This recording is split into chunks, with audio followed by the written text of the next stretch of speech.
Objection!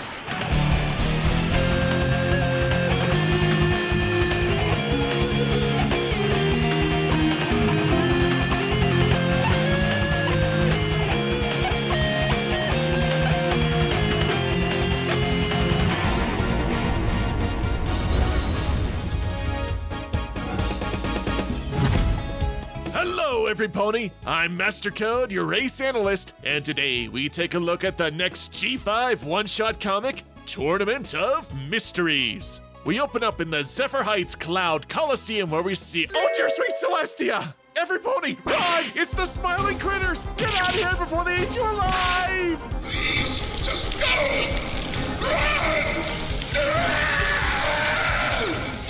So, yeah, the artwork. The art is done by Asia Simone, and after taking a quick glance at her other work, including Adventure Time and Moon Girl and Devil Dinosaur, her style actually lends quite well to the overall design of the characters and backgrounds, giving them a recognizable, yet still unique look that feels like it belongs to their respective worlds and IPs, and just looks really good. Here, not as much. Let me put it to you this way. Let's say you've never seen anything from MLP. If I showed you this random image, would you associate these creations with MLP? No! I get the attempt is to make them look highly expressive and cute, but more often than not, they just come off as creepy or disturbing. The body proportions are also kind of off. The legs are weird and spindly, the heads are disproportionately smaller to the bodies, and for some reason, every pony is extra thin!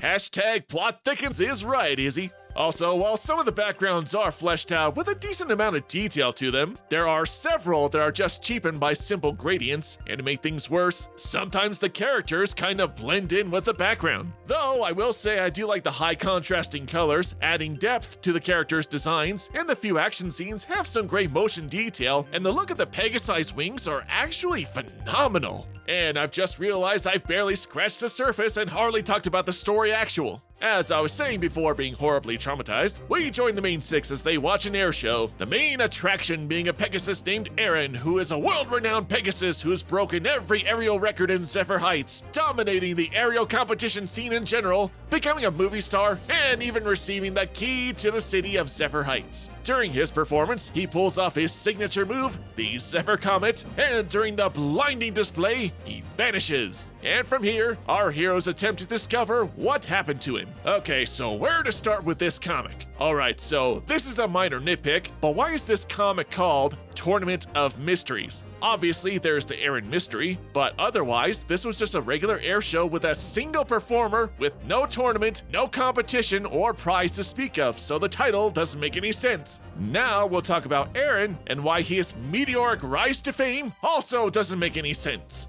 Let's wind the clock back, shall we?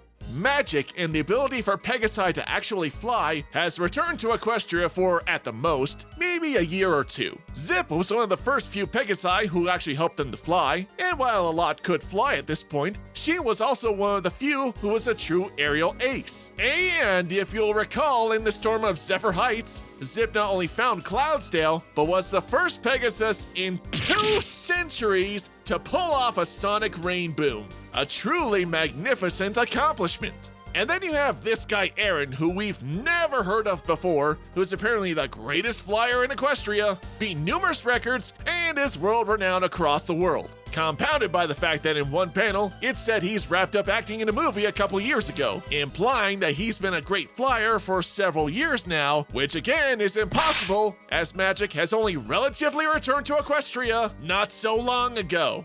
And yes, I know comic continuity isn't always set in stone in the overall timeline, but still, we're just told he's an aerial ace, a worldwide icon, and that we should immediately care about it because he's just that awesome. But we barely know the guy on a personal level before he disappears, so why should I care? Speaking of new characters, we also have this reporter named Sky Scoop, who goes around interviewing each of the main six to see if they saw anything suspicious leading up to Aaron's disappearance. And she's literally just there to set up each scene of the main six's recollection, and that's it. Why wouldn't you just use one of the 2 reporter ponies you always use? At least they've been established by this point. It's just an unnecessary framing device with the reporting aspect when you could have just had our heroes get together and regale their observations to each other and the audience anyway. So let's talk about the investigation and the bulk of the story now. As each character reminisces about the events prior to the disappearances, there are red herrings with sus ponies, including a vendor pony whose events of losing his vendor badge doesn't play into the overall story,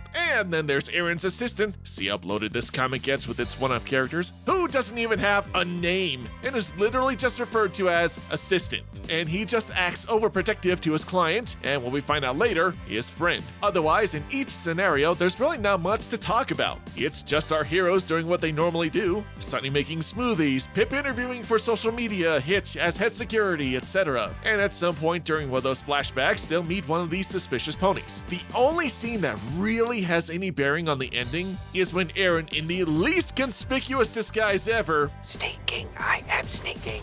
interacts with Misty, saying that celebrities deep down are just regular ponies at heart. The gang finally interrogates Aaron's assistant, and with little input from the main six, the guy folds almost immediately. All right, I confess. I did it, you hear? And I'm glad. Glad, I tell ya. As it turns out, Aaron wasn't kidnapped or anything nefarious. Rather, he used the distraction of his signature move to disappear from the limelight. Why? Well, apparently he wants to travel the world, document unexplored flight routes, help isolated communities, and essentially become an exploring philanthropist. Okay, he's a good guy who wants to help those in need around the world. An admirable notion. Plus, he's developed special wing attachments to ensure extreme weather conditions don't hamper his journey. He's put a lot of thought into this. Except for one little detail. His dramatic exit! He made his disappearance a spectacle because he thought ponies would think he's weird for leaving his extravagant life for an adventurous one and didn't want to raise any eyebrows on this lifelong journey he wants to do. Which is stupid because a missing celebrity would draw much more attention than a guy admitting a not-so-dramatic truth.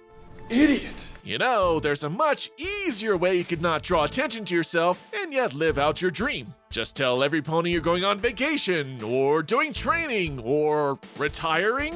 You know, something that makes sense, something believable. But then we wouldn't have a mystery.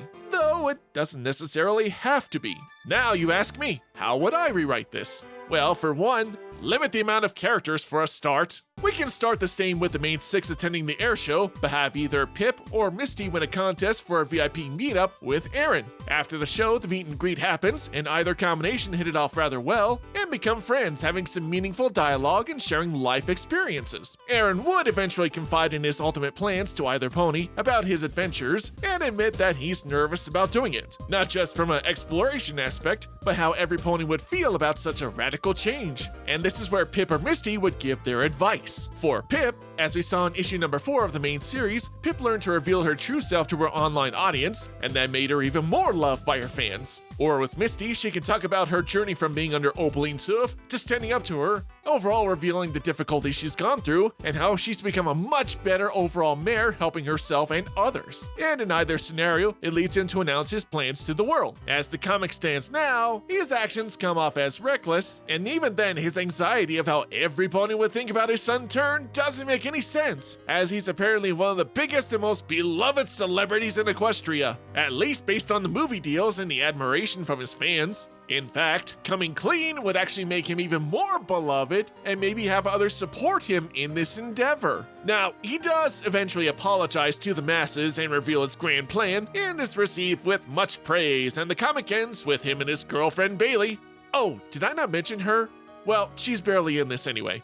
And they head off to do all the future adventures in far-off lands. So that was the Tournament of Mysteries, and while it's not bad, it's ultimately forgettable and kind of a mess. One of the main problems is that the comic injects so many characters that we don't get to really know them. The mystery element itself was disappointing with loose red herring elements that didn't go anywhere, and even though the main six assist with the investigation, they feel like spectators that were just kind of there as the answer was ultimately given by Aaron's assistant. The art, for all I criticize, isn't bad, but it's just not my taste either. And the only good examples of this art style were the ones I mentioned earlier. Overall, this is just another one-shot that'll be forgotten in the G5 comic lineup. Skip it and check out something else. Again, perhaps the Storm of Zephyr Heights. Thank you for joining me, and be sure to like and subscribe. Well, that's it for today, guys. Until next time, MC out!